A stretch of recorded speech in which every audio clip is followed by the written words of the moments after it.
गायत्री महामंत्र एक बार मेरे साथ दोहराओ।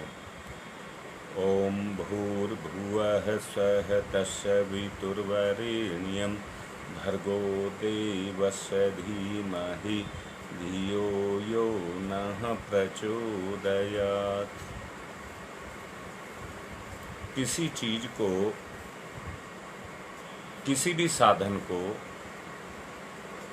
अगर बनाया जाता है तो किसी उद्देश्य के लिए बनाया जाता है। बनाने वाला उसके संचालन का रास्ता उसके अंदर देता है, उसको गतिशील क्रियाशील करने के लिए उसके संचालन का रास्ता उसके अंदर देता है। मैं फिर से कहता हूं, अगर एक कार है, कार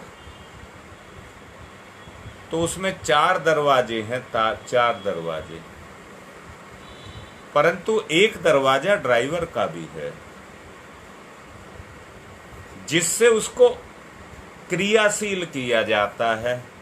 3 दरवाजों से बैठने वाले उसमें बैठते हैं, तब उसका उद्देश्य पूर्ण होता है। ईश्वर ने भी ये तन हमारा बनाया है और इसमें सारा सिस्टम लगाया है। अब मैं कह रहा हूं, ये जीवन किसने बनाया है? ईश्वर ने। गाड़ी को चलाने वाला ड्राइवर भी वैसा ही होना चाहिए जैसा बनाने वाला है। जब दोनों का स्तर एक होगा तो गाड़ी चलेगी, क्योंकि बनाने वाले ने अपनी कला का उसके अंदर प्रवेश कराया है। जब उसी के जैसी योग्यता को लेकर उसके अंदर प्रवेश करेगा तब वो चलेगा, तब वो चलेगा। अगर योग्यता नहीं होगी तो साधन का भी बेड़ा गर्क और चलाने वाले का भी बेड़ा गर्क हो जाएगा। कल गायत्री की प्रतिष्ठापना के बारे में सावित्री का, दशरथ का, इनके उदाहरण दे करके समझाया गया था, समझाया गया। परंतु सोच करके देखो, सावित्री कितनी है और पुरुषों के रूप में दशरथ कितने हैं। अगर आप उसके स्तर पर, जिसने इसको बनाया है, वो जो चाहता है, अगर उसके अनुसार इसका प्रयोग किया जाए तो आप सब कुछ कर सकते हैं। इस तन से आप सब कुछ कर सकते हैं, कुछ भी आपके लिए असंभव नहीं है। अगर आप करना चाहते हैं तो गायत्री केवल उपासना के लिए बनाई गई एक विधि विधान नहीं है। जो केवल पूजा पाठ करने के काम आता हो वो केवल इतने तक निर्भर नहीं है। मैं जैसा महसूस करता हूं, ये मैं अपने गुरु की तरफ से नहीं कह रहा हूं, अपनी तरफ से कह रहा हूं। स्त्री का स्वभाव चंद्रमा के समान होना चाहिए और पुरुष का स्वभाव सूर्य के समान होना चाहिए। मैं फिर से कह रहा हूं, चंद्रमा का निजी कोई प्रकाश नहीं होता है। वो अगर चमकता है, अपनी चांदनी को बखेरता है, और चांदनी भी नहीं कह रहा, शीतलता को अगर बखेरता है तो सूर्य के कारण ही बखेरता है। सच देखो, क्या परिवार में स्त्री की स्थिति यही नहीं है? वो संपूर्ण रूप से सब चीज उसके अंदर है, सारी खूबियां उसके अंदर हैं, परंतु हर तरह से अपने पुरुष पर निर्भर करती है। हर तरह से अपने पुरुष पर निर्भर करती है। अगर उसमें खूबी है तो अपने पुरुष के कारण वो खूबियां चमकती हैं। अपने पुरुष के कारण वो खूबियां चमकती हैं, परंतु कब चमकती हैं? जब उसका स्वभाव चंद्रमा के समान हो जाए। चंद्रमा के समान हो जाए। जितने भी मेरे भाई बहन सुन रहे हैं, शीतलता का प्रतीक, कोमलता का प्रतीक, शांति का प्रतीक नारी है या नहीं है? मैंने ध्यान करिए, पिछले दिनों केवल नारी के ऊपर ही कितना सारा बोला था, और उसका निचोड़ यही है कि उसका जो स्वभाव है वो चंद्रमा के समान है। कल मैंने बताया था, 2 बात बताई थी, ऑडियो में बोला था। क्या बोला था? आओ चलें अपने ध्येय की तरफ। कल मेरा विषय ये था ऑडियो में, और उसमें मैंने आपको बोला था कि जल के 2 गुण हैं। एक है जल के का गुण है और एक स्वभाव है। उसका स्वभाव है शीतलता देना और उसका गुण है बहना। अब फिर से समझना, शीतलता तो उसे ईश्वर प्रदत्त है, उसका आत्मिक गुण है, परंतु बहना उसकी मजबूरी है। कैसी मजबूरी? ढलान पर छोड़ दीजिए, कोई कहे कि तू बहना मत, तो वो रुक नहीं सकता, वो रुक नहीं सकता। ऐसे ही हमारा भी स्वभाव है। मैं कल भी आपको समझा रहा था, अगर नदी से खेत को सींचना है तो बांध बनाना पड़ेगा, और आपको भी जीवन को सींचना है तो संयम रखना पड़ेगा। स्त्री में वो सारे गुण हैं जो ईश्वर प्रदत्त हैं, और पुरुष में वो सारे गुण हैं जो ईश्वर प्रदत्त हैं। कहीं कोई कमी नहीं है। अगर कमी है तो मैंने अभी कहा, जल का जो गुण है वो बहना है, परंतु ऊपर की तरफ नहीं बहता है, नीचे की तरफ बहता है। अब मैं आपके स्वभाव की बात कह रहा हूं। आप में से अगर आप छोटे से बच्चे से भी पूछें, क्या तू अपने जीवन में गिरना चाहता है, छोटा बच्चा बनना चाहता है? छोटा बच्चा नहीं, छोटा बनना चाहता है, तो कोई बच्चा भी इस बात को स्वीकार नहीं करेगा कि मैं छोटा बनना चाहता हूं।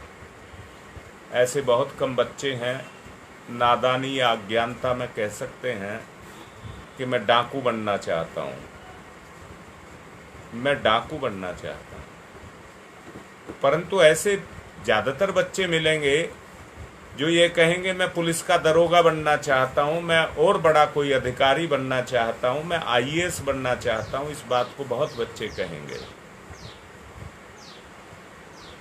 अब मैं फिर से कह रहा हूं, जल का स्वभाव है शीतलता और जल का गुण है बहना, परंतु वो बहता है, उसकी मजबूरी है कि जहाँ ढलान उसे मिल जाता है, उसकी ये मजबूरी है, उस तरफ को बहता है। आदमी की कोई मजबूरी नहीं है। भगवान ने इंसान को मजबूर और कमजोर नहीं बनाया।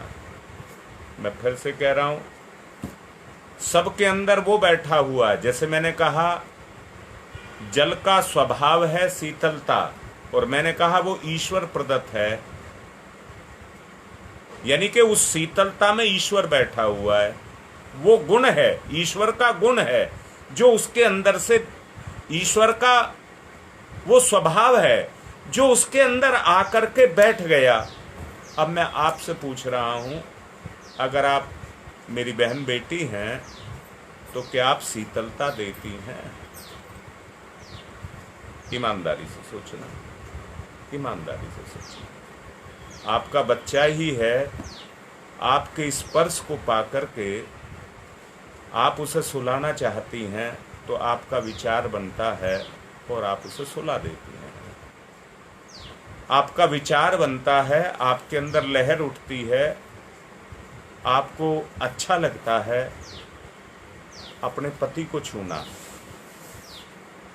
तो क्योंकि स्वभाव है तो उस छूने से आपका भाव उस पति में भी घुस जाता है और उसको आपके स्पर्श से शांति मिलती है, शांति मिलती है। जो ईश्वर प्रदत्त गुण है, जो ईश्वर प्रदत्त गुण है, ठीक इसी तरह से उसका उल्टा है।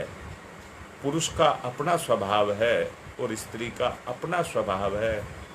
दोनों के स्वभाव आपस में मिल जाएं और दोनों में एक ऐसी होड़ मिल जाए, लग जाए कि मैं अपने स्वभाव से इसमें समा जाऊं और वो भी कही मैं अपने स्वभाव से इसमें समा जाऊं। मैंने आपसे पूछा, क्या जल के में जो शीतलता का गुण है, क्या वो ईश्वर प्रदत्त नहीं है? आप जल को ठंडा गर्म कर दीजिए, आप जल को गर्म कर दीजिए या ठंडा कर दीजिए, बर्फ पानी उसको जमा करके बर्फ में छोड़ दीजिए और फिर आप उसको बाहर निकालिए। आप उसको फ्रिज में रखा है तो फ्रिज से बाहर निकाल दीजिए और आपने उसको अगर चूल्हे पर रखा है तो चूल्हे से उतार दीजिए। वातावरण के अनुसार अपने स्वाभाविक गुण को प्राप्त कर जाएगा। वातावरण के अनुसार वो अपने स्वाभाविक गुण को आ जाएगा, उस गुण में आ जाएगा, उस स्वभाव में आ जाएगा। अब मैं आपसे पूछ रहा हूं, आपने बनावटी रूप क्यों ले रखा है? आपने बनावटी रूप क्यों ले रखा है? आपको अपने स्वभाव को बदलना पड़ेगा। जो ईश्वर प्रदत्त आपको है उसको आपको उसके रूप में बदलना पड़ेगा। मेरा मतलब क्या हुआ? मेरा मतलब ये हुआ कि आप अगर एक मां हैं तो आपका गुण है ममता। अगर आप एक पत्नी हैं, जो आपका रिश्ता है, उस रिश्ते का जो स्वाभाविक रूप है उसमें आपको आना ही पड़ेगा। ना कोई विरोध और ना कोई आवेश, आपको धारण करना होगा। आवेश बाहर से लिया जाता है, आवेश जिसके ऊपर आता है वो बाहर से आता है, विरोध जो आता है वो अंदर से आता है। आवेश के कारण ही विरोध पैदा होता है। इसलिए सामान्य अवस्था के अंदर आने के लिए अगर आप मां हैं तो आपकी ममता जगती है, आपकी ममता जगती है तो आप मां का काम करने लग जाती हैं, आप पिता का काम करने लग जाते हैं। अपने ईश्वरीय यानी कि समझना, जब आप ममता का प्रयोग कर रही हैं या आप पितृत्व का प्रयोग कर रहे हैं, पितृत्व का प्रयोग कर रहे हैं तो सूर्य के गुण आपके अंदर प्रवेश कर जाएंगे। अगर आप ममता का प्रयोग कर रही हैं तो मां गायत्री, मां का जो स्वरूप है वो आपके अंदर ममता के रूप में प्रवेश कर जाएगा। मैंने पिछले दिनों, काफी दिन पहले एक उदाहरण में आप लोगों को समझाया था। भेड़िया सबके बच्चों को खा जाता है। जब भेड़िया अपनी मां बनती है, अपने आप को मां बनती है तो अपने बच्चों से बड़ा प्यार करती है, अपने बच्चों से बड़ा प्यार करती है और अपने बच्चों को नहीं खाती, अपने बच्चों को नहीं खाती। ये उसकी ममता है। परम पूज्य गुरुदेव ने रामू नाम के एक बच्चे के बारे में भी उदाहरण के रूप में बताया है कि बच्चा जो अपनी माँ से बिछुड़ गया था और एक भेड़िया उसको उठा करके ले गया था, उस भेड़िया को उस बच्चे को देख करके ममता जग गई और उस भेड़िया ने उस बच्चे को खाया नहीं, पाल लिया। वो भी भेड़िया के बच्चों के साथ रह करके, संगति की बात कह रहा हूं, बच्चों के साथ रह करके अपने स्वभाव के अनुसार वैसे ही काम करने लगा, वैसे ही काम करने लगा जैसे भेड़िया की प्रजाति करती है। उसी तरह से भेड़िया की तरह उछलता, भेड़िया की तरह से ही वो धावा बोलता, भेड़िया की तरह से ही जिसके सारे क्रियाकलाप उसकी तरह से हो गए। अब मैं एक बात पूछना चाह रहा हूं, इस दुनिया में विशेषताओं की बात मैं आपसे कर रहा हूं। एक हुआ है रावण, उसकी अपनी विशेषता थी। एक हुआ है कुंभकर्ण, उसकी अपनी विशेषता थी। एक हुआ है मेघनाथ, उसकी अपनी विशेषता थी। एक हुआ मारीच, एक हुआ भस्मासुर, एक हुआ वृकासुर, एक हुआ हिरण्यकश्यप, एक हुआ मधुकैटम। कितने सारे गुनाऊं, कितने सारे गुनाऊं। परंतु एक बात देखना, ये सब उच्च कुल में पैदा हुए थे, गिरे हुए कुल में पैदा नहीं हुए थे। परंतु हुआ क्या, जब ये पैदा हुए तो इन्होंने अपने ही कार्यकाल में कितनों में अपने गुण को प्रवेश करा करके अपने जैसा बना दिया। आप जानते हैं, रावण एक हुआ था, उसने सुख दिए, उसने प्रकृति पर शोध किया और ईमानदार होकर के शोध किया, और उस शोध के परिणाम स्वरूप ये बताते हैं कि उसने भगवान को भी अपनी पार्टी से बांध लिया था। जो वो चाहता था भगवान से वो ही काम करा लेता था, इतनी क्षमता उसमें पैदा हो गई थी। परंतु स्वभाव का कर्कश था, कर्कश होने के कारण दुष्ट था, और उस दुष्टता के कारण कुल सहित मारा गया, कुल सहित मारा गया। अब मैं भी आपसे ये कह रहा हूं, इतने सारे राक्षसों के नाम जो गिनाए, ये राक्षस व्यक्ति नहीं, वृत्तियां हैं।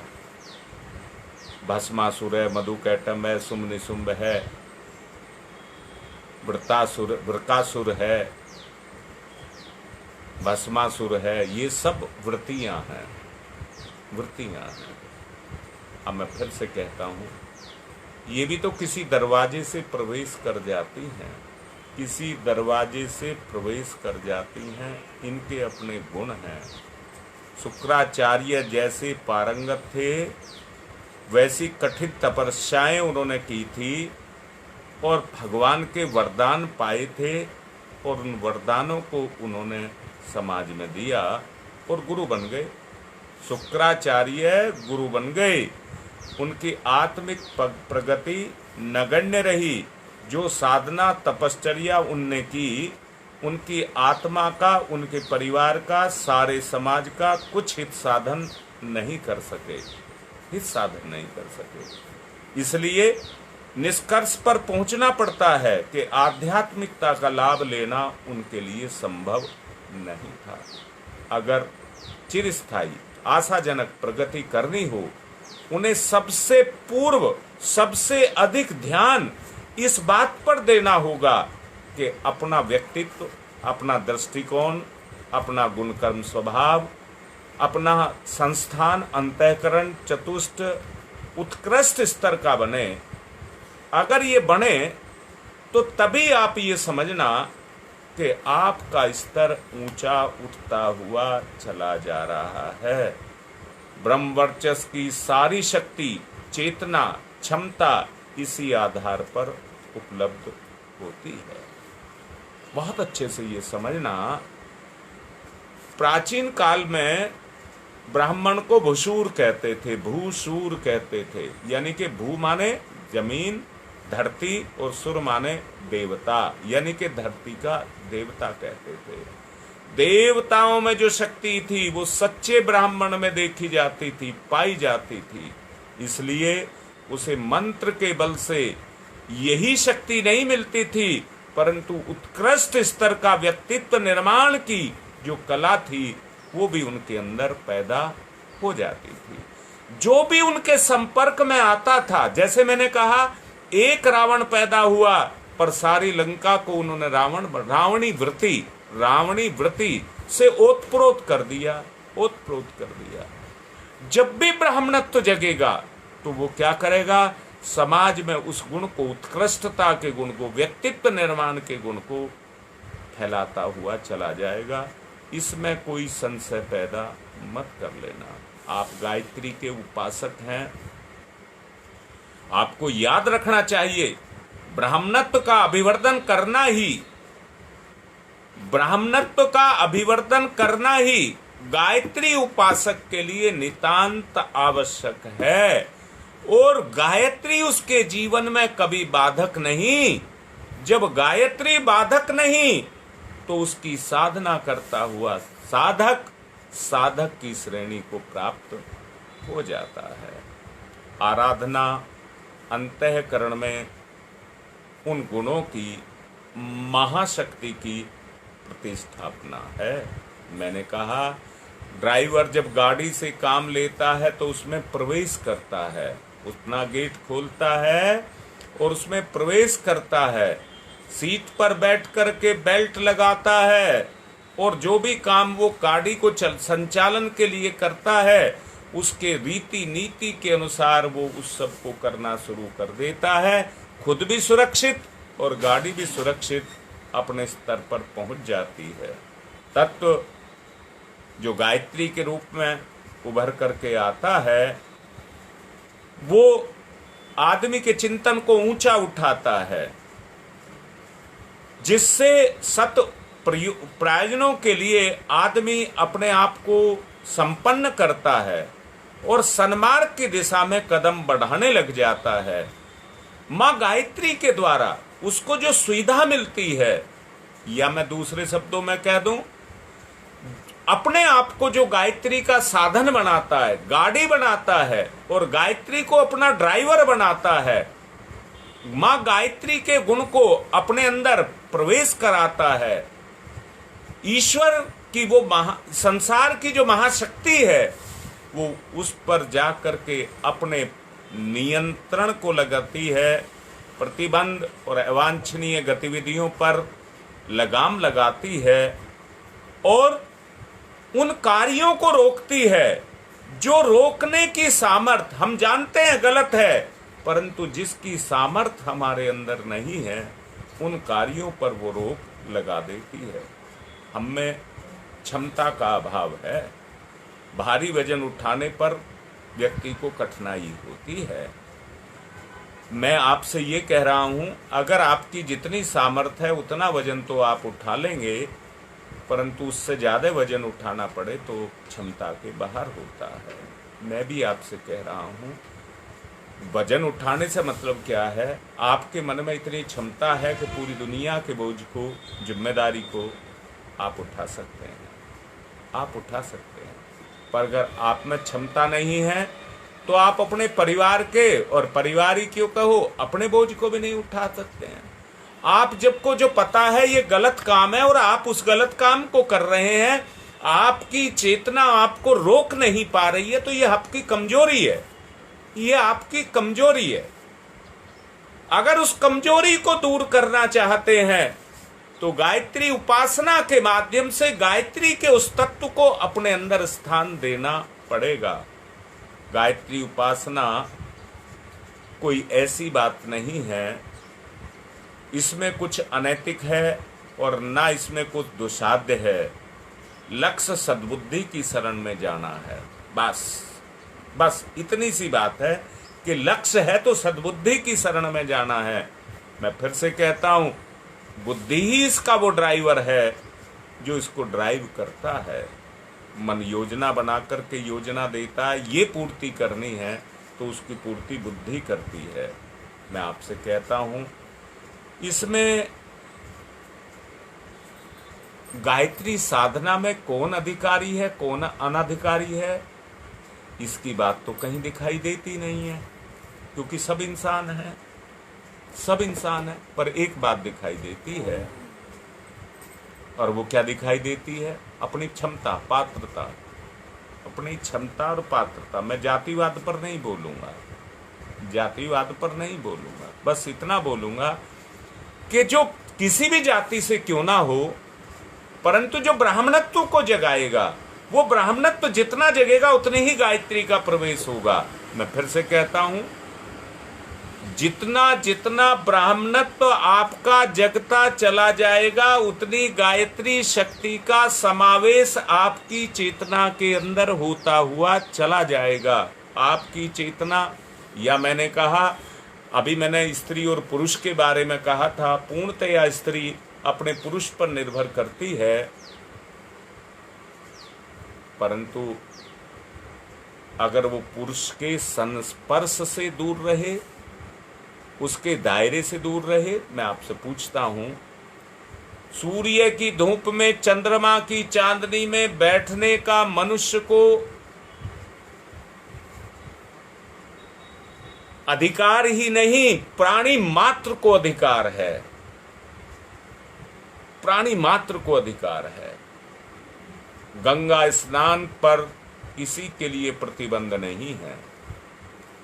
स्वच्छ वायु में सांस लेने और जल के पीने और अन्न के खाने में किसी को वंचित नहीं रखा जा सकता, किसी को वंचित नहीं रखा जा सकता।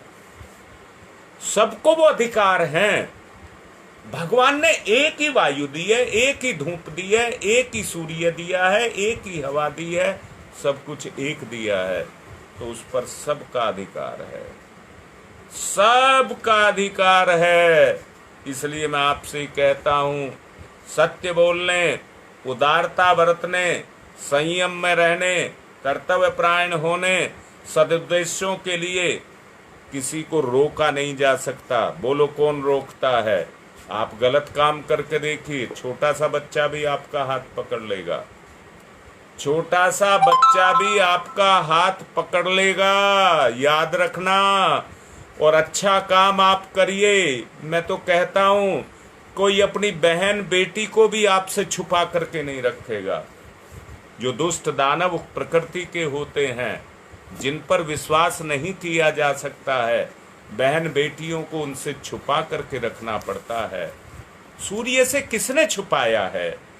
चंद्रमा जैसे गुण जिससे जगते हैं, जिसके कारण चंद्रमा जैसे गुण जगते हैं, अगर उससे अपनी बहन बेटी को छुपाएंगे तो वो गुण कैसे जगेंगे? वो गुण कैसे जगेंगे? अगर उन गुणों को जगाना है, आत्मीयता को जगाना है, तो उन गुणों का प्रवेश अपने अंदर करना पड़ेगा। अरे ये शरीर तो अपने आप में निष्क्रिय है, अगर इसमें क्रियाशीलता है तो वो गुणों की क्रियाशीलता है, जो चैतन्य से मिलकर के क्रियाशील होते हैं। शीशे पर सूरज की किरणों को डाला जाए तो वो प्रत्यावर्तित होती हैं, रिफ्लेक्ट होती हैं, और जितनी सूरज की धूप है उससे ज्यादा उजाला लेकर के जहां पर उनको डाला जाता है वहां पर अपने प्रभाव को छोड़ती है। मैं फिर से कहता हूं, सूर्य का अपना एक प्रभाव एक निश्चित क्रम में धरती पर आता है। सूर्य का एक प्रभाव निश्चित क्रम में धरती पर आता है। मैं पहली बात को फिर से दोहराता हूं, सूरज की धूप निकली हुई है, जितना उसका तेज है, जितनी उसकी चमक है, अगर शीशे पर डाल करके किसी दूसरी जगह डाली जाए तो चमक ज्यादा होगी, उसमें गर्मी कम होगी। गर्मी नहीं होगी, उसमें चमक होगी। देखो, अपने अनुभव को देखिए, अपने अनुभव को देखिए। कई बड़ी बड़ी बिल्डिंग होती हैं जो कांच की बनी हुई होती हैं, और उनके सामने से सूर्य उदय होता है तो उस पर किरण पड़ करके सामने जा करके पड़ती है। जहां पर अंधेरा होना चाहिए था वहां भी प्रकाश पैदा कर देती है, वहां भी प्रकाश पैदा कर देती है। पर जहां पर शीशे पर सूर्य की किरणें पड़ रही हैं, आप वहां जाकर के देखना कितनी गर्मी है, परंतु जिस दीवार पर जाकर के उसकी किरणें रिफ्लेक्ट होकर के पड़ रही हैं, वहां पर जाकर के देखना वहां पर कितना तेज होगा। वहां पर तेज बढ़ जाएगा, परंतु तापक्रम नहीं बढ़ेगा, तापक्रम नहीं बढ़ेगा। मैं आपसे ये कहना चाहता हूं, गायत्री का अपने में प्रवेश कराने का मतलब यही है, गायत्री मंत्र यही कहता है, तत्सवितुर्वरेण्यम। उसके तेज को हम वर्ण करें, अगर उसके तेज को हम वर्ण करेंगे, जैसा मैंने अभी कहा, ब्राह्मणत्व की बात मैं आपसे कह रहा था, वो क्षमताएं, वो शक्तियां आपके अंदर प्रवेश करेंगी, और प्रवेश करेंगी तो आपकी क्षमता को, आपकी शक्ति को, आपकी सामर्थ्य को वो बढ़ाएंगी, वो बढ़ाएंगी। तो आपकी स्वरूप को, देव स्वरूप को पैदा होने लग जाएंगे। मैंने अभी कहा, सत्य बोलना, उदारता बरतना और संयम में रहना, अपने कर्तव्य का पालन करना, ये सत प्रयोजन है।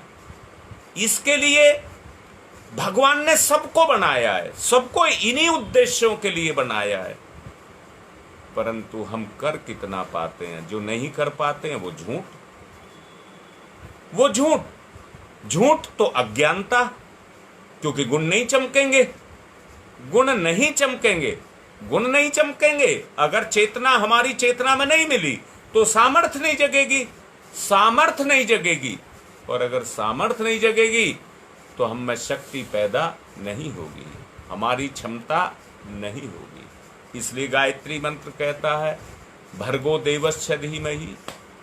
अपने गुणों को भर्ग कर लीजिए और देवता के स्वरूप को धारण कर लीजिए, देवत्व को वर्ण कर लीजिए, देवत्व को वर्ण कर लीजिए। मैं फिर से कह रहा हूं, अगर गायत्री के उस तेज का समावेश अपनी चेतना के अंदर ही नहीं किया, जिस तरह से शीशे पर पड़ने के बाद वो चेतना आगे अपना प्रभाव दिखाती है, ऐसे ही सूर्य का प्रभाव यानी कि देवत्व का प्रभाव अगर हमारे ऊपर पड़े, तो जो आज कुकर्म, पाप, अधर्म, जो बुराइयां आज हम कर रहे हैं, जितने नाम अभी वृत्तासुर, महिषासुर, पापासुर, जितने भी आपको गिनाए गए, वो सब अपने आप प्रतिबंधित हो जाएंगे, सब पर नियंत्रण लग जाएगा। कौन लगाएगा? आदि शक्ति माँ गायत्री। अभी 2 दिन बाद नवरात्रि भी शुरू होने जा रहे हैं। मैंने फिर से कह रहा हूं, मैं एक स्तर पर आप सबको लेकर के जाना चाहता हूं, और वो आएगा, परंतु किसका आएगा? जो साथ देगा, जो साथ देगा। आप में उस तेज को प्रवेश कराया जा रहा है, करवाया जा रहा है, होता रहेगा। और इसका बाद में एक यज्ञ होगा, इसका बाद में एक यज्ञ होगा, उसकी डेट मैं निश्चित कर दूंगा। अभी उसकी मैं तैयारी कर रहा हूं, फिर उसकी एक तारीख निश्चित कर देंगे। और मुझे ये पूरा पक्का भरोसा है, इस कलयुग में आप उस परिवर्तन को देख पाएंगे, महसूस कर पाएंगे, अपने अंदर महसूस कर पाएंगे। वो एक कहावत है, हाथ कंगन को आरसी, क्या जो वो है, फारसी और आरसी की जो बात है, मुझे ठीक से कहना नहीं आ रहा। आपके हाथ से गुजरेगा, आपके सामने से गुजरेगा, करके देख लेना, करके देख लेना, आपको पता लग जाएगा जो कुछ कराया जा रहा है। परंतु एक बात कह रहा हूं, किस तरह से मैं उसको कहूं, मैं गलत शब्दों का प्रयोग नहीं करना चाहता। ये कहना चाहता हूं, जो एक उसी अवस्था में पड़ा रहे, फिर से हाथ जोड़ करके कह रहा हूं, एक भैंस गोबर कर देती है, तो जिस अवस्था में वो गोबर कर देती है, वो उसी अवस्था में पड़ा रहता है, और उसी अवस्था में पड़ा रहने के कारण वो बदबू फैलाता है, सड़ता रहता है और दूसरों को सड़ाता रहता है। ये स्थिति बहुत हो चुकी। अब तो परिवर्तन की आवश्यकता है, परिवर्तन की आवश्यकता है। अब स्थिति को बहुत लंबा नहीं चलाया जा सकता, स्थिति को बहुत लंबा नहीं चलाया जा सकता। अब उस परिवर्तन की आवश्यकता है। शंका मत करना, शंका में हानि है, अपना कोई फायदा नहीं है। अपना कोई फायदा नहीं है, शंका में हानि है, इसलिए अपनी हानि मत करना, अपना फायदा करना। इसलिए शंका को दूर कर लेना।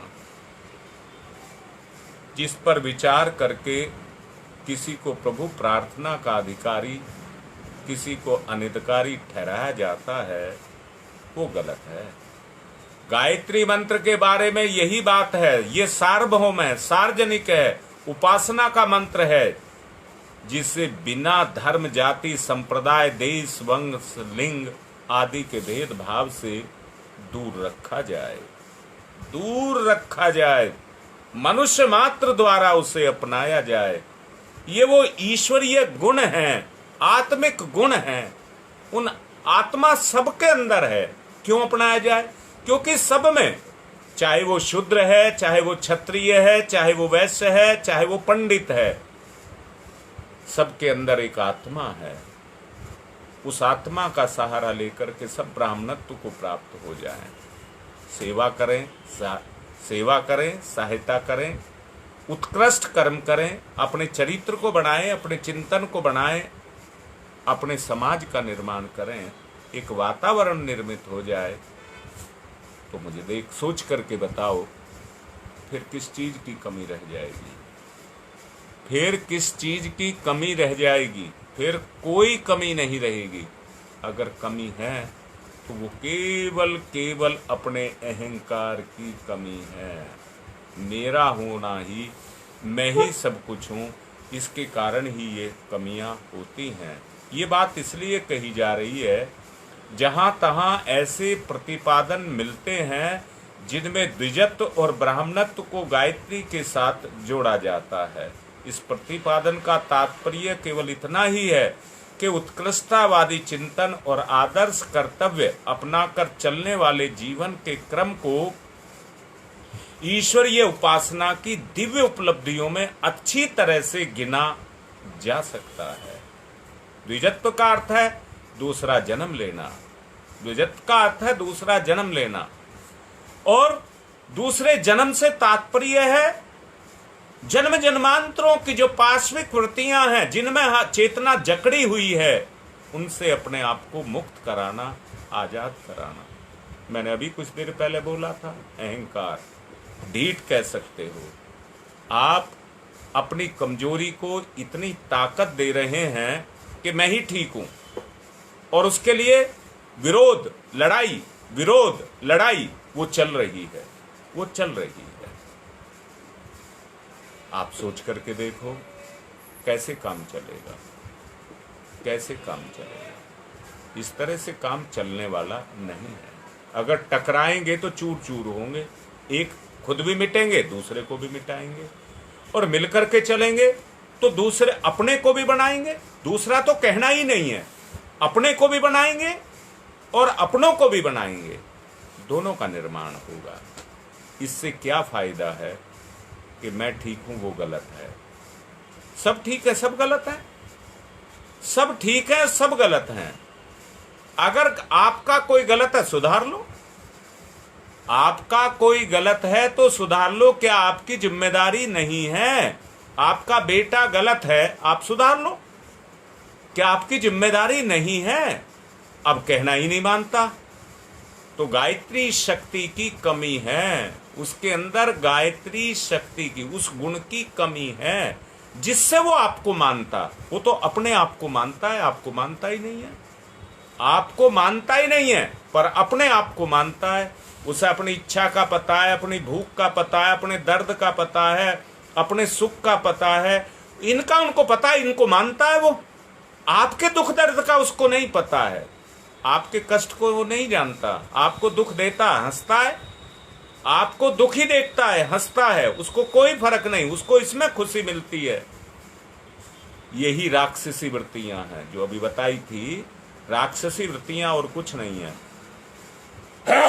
यही राक्षसी वृत्ति हैं जो आदमी पर सवार हो चुकी हैं, और आज अब किसी दूसरे को नहीं, दूसरे पर तो चलती ही नहीं है।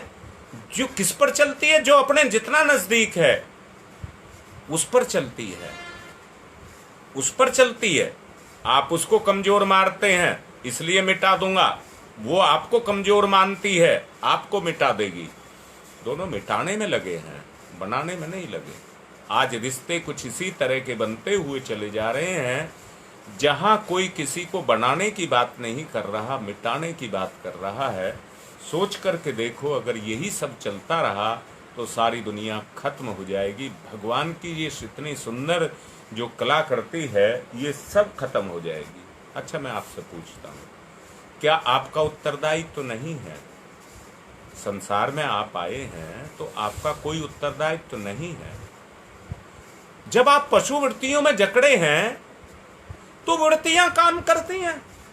अगर मैंने ही अभी आपसे कहा था, उन वृत्तियों में अगर गायत्री शक्ति का प्रवेश करा दिया तो वो सब कुछ ठीक करती चली जाएगी।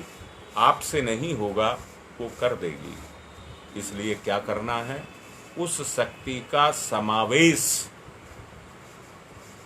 हमारी शक्ति में करना। और किससे होगा? मैंने ही आपको एक बात बताई थी, सर्वोपरि शक्ति इच्छा शक्ति है। इच्छा शक्ति है। आप अपनी इच्छा को तो जगाइए। मेरा बेटा है, मुझे बेटा है, मुझे अपने प्राणों से प्यारा है, आप उसे प्यार तो करिए।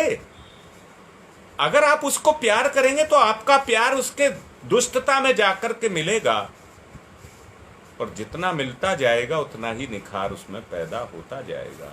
चूल्हे पर बर्तन को चढ़ाते हैं, जितनी गर्मी आग में होती है उतनी गर्मी पानी में पैदा नहीं होती है, परंतु वो गर्मी धीरे धीरे उसमें गर्म करती जाती है, और एक समय के बाद जितनी गर्मी चूल्हे में है उतनी गर्मी बर्तन में भी पैदा, जल में भी पैदा हो जाती है।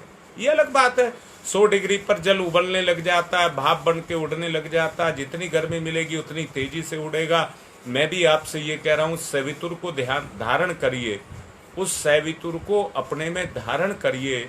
उससे क्या होगा?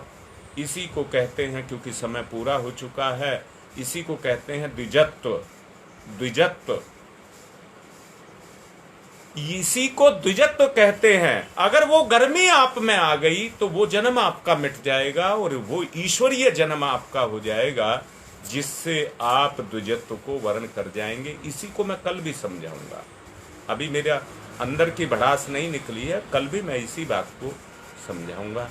आज की बात को मैं यहीं पर संपन्न कर रहा हूं, इसी विश्वास के साथ कि आप ध्यान से इस बात को समझेंगे, और मैं आपको इसकी पूर्णता की तरफ लेकर के जा रहा हूं। पूर्णाहुति के रूप में जो कराया जाएगा, बस उसको आप देखना, कितना परिवर्तन उसके बाद आप महसूस करेंगे।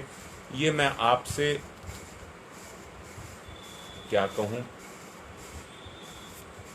मैं कह रहा हूं, वायदा तो नहीं कर रहा, क्योंकि वायदा इसलिए नहीं कर सकता, समर्पण कितना आपका है।